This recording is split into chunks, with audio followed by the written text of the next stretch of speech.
ला इलाहा इल्लल्लाहु वहदहु ला शरीका लहु लहुल मुल्कु व लहुल हम्दु युहयी व युमीतु बियदिहिल खैरु व हुवा अला कुल्लि शैइन कदीर। अम्मा बाद औज़ु बिल्लाहि मिनश शैतानिर रजीम। बिस्मिल्लाहिर रहमानिर रहीम। अस्सलामु अलैकुम व रहमतुल्लाहि व बरकातुहू। मुख्तसर सही बुखारी जिल्द अव्वल ईमानियात बाप नंबर 23 हदीस नंबर 34। जिहाद ईमान का हिस्सा है। हज़रत अबू हुरैरा रज़ी अल्लाह अन्हो से ही रवायत है, वो रसूलुल्लाह सल्लल्लाहु अलैहि वसल्लम से बयान करते हैं कि आप सल्लल्लाहु अलैहि वसल्लम ने फरमाया, अल्लाह ताला इस शख्स के लिए जिम्मेदारी लेता है जो इसकी राह में जिहाद के लिए निकले।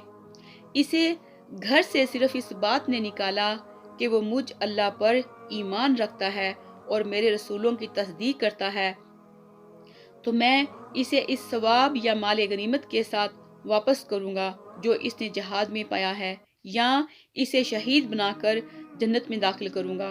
रसूलुल्लाह सल्लल्लाहु अलैहि वसल्लम ने फरमाया, अगर मैं अपनी उम्मत पर दुश्वार ना समझता तो कभी भी छोटे से छोटे लश्कर के पीछे ना बैठ रहता, और मेरी ये आरजू है कि अल्लाह की राह में मारा जाऊं, फिर जिंदा किया जाऊं, फिर मारा जाऊं, फिर जिंदा किया जाऊं, फिर मारा जाऊं। बाप नंबर 24 हदीस नंबर 35। रमज़ान में तरावी पढ़ना भी ईमान से है। हज़रत अबू हुरैरा रज़ियल्लाहु अन्हु से ही रवायत है कि रसूलुल्लाह सल्लल्लाहु अलैहि वसल्लम ने फरमाया, जो शख्स रमज़ान में ईमानदार होकर हसूल सवाब के लिए रात के वक्त क़याम करेगा तो इसके साबका गुनाह माफ़ कर दिए जाएंगे। फ़वाइद। गुनाहों की माफ़ी में हकूकुल इबाद शामिल नहीं है, क्योंकि इस बात पर उम्मत का इत्तेफाक है कि ऐसे हकूक हकदारों की रजामंदी से ही साकत हो सकते हैं। क़यामत के दिन हकदारों की बुराइयां लेकर और अपनी नेकियां देकर इनकी तलाफी मुमकिन है। अल्लाह ये कि अल्लाह इनको अपनी तरफ से सवाब देकर राजी कर दे। बाप नंबर 25 हदीस नंबर 36। सवाब की नीयत से रमज़ान के रोजे रखना ईमान का हिस्सा है।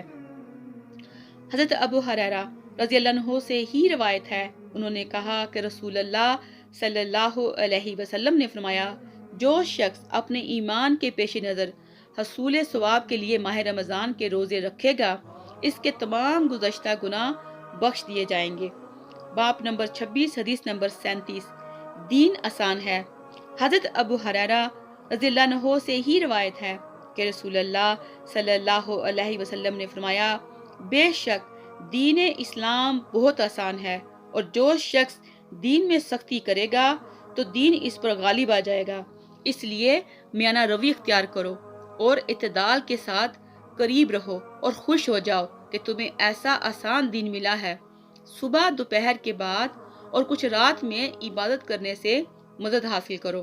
फ़वाइद। मतलब ये है कि एक मुसलमान को राहत और सुकून के औकात में निहायत नशात से फरीज़ा इबादत अदा करना चाहिए, ताकि इसका अमल मुस्तकिल बुनियादों पर कायम रहे, क्योंकि थोड़ा सा अमल इस्तक़लाल और सबात से करना इस अमल की कसीर से कहीं बढ़कर है जिसमें इनकता आ जाए।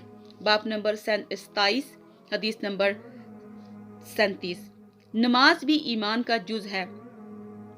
हज़रत बरा बिन आज़ब रज़ियल्लाहु अन्हु से रवायत है कि रसूलुल्लाह सल्लल्लाहु अलैहि वसल्लम जब हिजरत करके मदीना तशरीफ लाए तो पहले अपने ददेहाल या ननिहाल जो इंसार से थे इनके यहाँ उतरे और मदीना में 16 या 17 महीने बैतुल मुक़द्दस की तरफ मुंह करके नमाज पढ़ते रहे। अलबत्ता चाहते थे कि आपका किबला काबा की तरफ हो जाए, चनाचा हो गया, और पहली नमाज जो आप सल्लल्लाहु अलैहि वसल्लम ने काबा की तरफ पढ़ी वो असर की नमाज थी, और आप सल्लल्लाहु अलैहि वसल्लम के हमरा कुछ और लोग भी थे। इनमें से एक शख्स निकला और किसी मस्जिद वालों के पास से इसका गुजर हुआ। वो बैतुल मुक़द्दस की तरफ मुँह किए हुए रुकू की हालत में थे, तो इसने कहा कि मैं अल्लाह को गवाह बनाकर कहता हूँ कि मैंने रसूलुल्लाह सल्लल्लाहु अलैहि वसल्लम के हमरा मक्का की तरफ मुँह करके नमाज पढ़ी है। ये सुनते ही वो लोग जिस हालत में थे इस हालत में काबा की तरफ फिर गए, और जब आप बैतुल मुक़द्दस की तरफ मुँह करके नमाज पढ़ते थे तो यहूदी और दूसरे अहले किताब नसारा बहुत खुश होते थे, लेकिन जब आप सल्लल्लाहु अलैहि वसल्लम ने अपना मुंह काबा की तरफ फेर लिया तो ये उन्हें बहुत नागवार गुजरा। फ़वाइद। इस हदीस में ये भी है کہ تحویل قبلہ سے پہلے جو لوگ فوت ہو چکے تھے ان کے متعلق ہمیں معلوم نہ تھا کہ انہیں نمازوں کا ثواب ملے گا یا نہیں، تو اللہ تعالیٰ نے یہ آیت اتاری، ایسا نہیں ہے کہ اللہ تعالیٰ تمہارا ایمان یعنی تمہاری نمازیں ضائع کر دے۔ آیت کریمہ میں نماز کی تعبیر ایمان سے کی گئی ہے۔